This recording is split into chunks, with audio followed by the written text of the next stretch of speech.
Praise the lord. చూసారా ఈ రాయిని చూస్తే మనకేమర్థమవుతుంది? చూడండి, ఏక హృదయం అయినప్పటికీ దానిని కఠినపరుచుకుంటే ఆ వ్యక్తి యొక్క జీవితమునకు శ్రమ అనేటువంటిది ఎదురవుతుంది.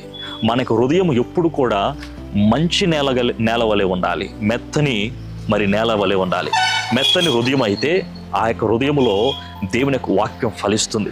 ఆ వ్యక్తి యొక్క జీవితంలోనే దేవుని యొక్క వాక్యం అనేటువంటిది ఫలించడం అనేటువంటిది జరుగుతుంది.